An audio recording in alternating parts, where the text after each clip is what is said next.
नमस्कार विद्यार्थी मित्रांनो, तुमचं आपल्या चॅनलवर खूप खूप स्वागत आहे. तर विद्यार्थी मित्रांनो, 3.2 शी न्यू नो फिअर ह्या लेसन्सचं मी पूर्ण मराठीतून स्पष्टीकरण तुम्हाला दिलेलं आहे एका व्हिडिओमध्ये. तर तीसुद्धा तुम्ही माझ्या चॅनलवर जाऊन पहा. प्रत्येक ओळीचा अर्थ तुम्हाला त्यातून कळेल. त्याचबरोबर स्टोरी खूप सुंदर आहे, ज्याच्यातून आपल्याला भरपूर काही शिकण्यासारख्या गोष्टी आहेत. चला तर मग आपण पाहूयात शी न्यू नो फिअर याचे वर्ड मिनिंग्स म्हणजेच शब्दार्थ, ज्याचे मराठीतून सुद्धा मी अर्थ दिलेले आहेत. शब्दार्थ आपल्याला काय मदत करतात बाळांनो? तर प्रत्येक ओळीचा अर्थ समजायला मदत करतात, आपला शब्दसंग्रह वाढवतात. इंग्लिश या विषयामध्ये जर तुम्हाला खूप खूप छान अशी प्रगती करायची असेल तर तुम्ही शब्दार्थांवर सुद्धा भर द्यायला पाहिजे, रीडिंगवर सुद्धा भर द्यायला पाहिजे. म्हणूनच मी जी काही व्हिडिओ बनवली आहे या अगोदर ती तुम्हाला रीडिंगसाठी सुद्धा महत्त्वाची आहे.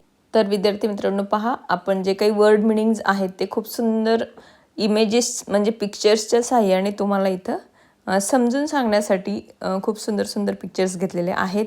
डिसलाईक म्हणजे काय तर नापसंत केले किंवा आवडत नव्हते. तर आपल्याला ती एक मुलगी दिसते चित्रामध्ये, तिला काही फ्रुट्स असतील किंवा व्हेजिटेबल्स असतील ते आवडत नाहीत. अशा पद्धतीने त्या इमेजेसमधून सुद्धा तुम्हाला त्याचा अर्थ कळत जाणार आहे आणि कायमस्वरूपी त्या वर्ड्सचा, त्या शब्दांचा अर्थ तुमच्या लक्षातही राहील. म्हणून मी हे सगळं काही पिक्चर्स इथं ॲड केलेले आहेत.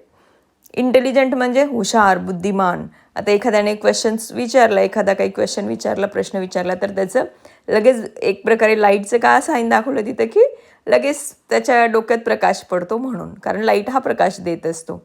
ग्रेझिंग ग्राउंड म्हणजे जनावरे चरण्याची जागा. आपल्याला दिसलं पिक्चरमध्ये दिसतंच आहे की कशा पद्धतीने ते जनावरे चरताना आपल्याला दिसत आहेत.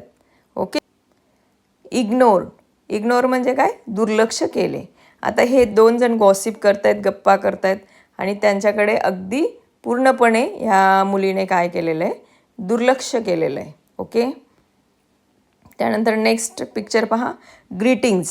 आपण सकाळी सकाळी गुड मॉर्निंग म्हणत असतो किंवा नमस्ते म्हणत असतो, तर ते काय असतं? तर ग्रीटिंग्ज असतं. सकाळी असेल, दुपारी असेल, गुड आफ्टरनून म्हणत असतो अशा पद्धतीने, किंवा नमस्कार म्हटलं जातं तर त्यालाच ग्रीटिंग असे म्हणतात, किंवा अभिवादन आणि शुभेच्छा त्याचा अर्थ होतो आहे.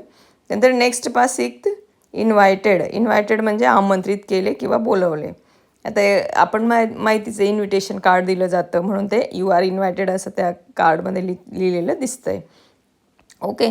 तर नेक्स्ट आहे पाउटेड, ओठ फुगवले म्हणजे एक प्रकारे असं रागामध्ये असेल किंवा चिडून असेल, तर तशा पद्धतीने त्या इमेजमध्ये आपल्याला दाखवण्यात आलं आहे. त्यानंतर हिस म्हणजे काय? तर स्नेक, सापाचा फुतकार, म्हणजे तो जेव्हा आवाज काढतो त्या आवाजालाच हिस म्हटलं गेलेलं आहे. त्यानंतर नेक्स्ट वर्ड आहे आपला फ्रोज म्हणजे अगदी भीतीने स्तब्ध झाली, म्हणजे काहीही सुचत नाही आहे, खूप घाबरून गेलेली आहे. तर नेक्स्ट वर्ड आहे पायथॉन म्हणजे अजगर. ओके. खूप भला मोठा असतो तो, पिक्चरमध्ये सुद्धा आपल्याला दाखवला आहे. तर कॉइल्ड म्हणजे एक प्रकारे वेटोळं घातलेलं. आता आपल्याला दिसतोय हा पायथॉन कसा बसलेला आहे, तिथं एक वेटोळं घालून बसलेला आहे. ओके. आपला पुढचा वर्ड आहे क्रश, म्हणजे अगदी चिरडून टाकणे, दाबून टाकणे. आता हत्ती म्हटल्यानंतर कसं खूप हेवी असतो, तो वेट असतं त्याचं जास्त, तर जणू काही त्याच्या पायाखाली ज्या ज्या काही गोष्टी येतात त्या चिरडल्या जातात. नंतर शॉवर म्हणजे मोठ्या प्रमाणात पडणे, इथं पावसासाठी म्हटलं गेलेलं आहे. त्यानंतर श्रीक म्हणजे किंचाळणे. जेव्हा तिने पायथॉन पाहिला, खूप मोठा अजगर पाहिला, तर तिने काय केलं? जणू काही ती मोठ्याने किंचाळली. नंतर पॉयझन म्हणजे विष.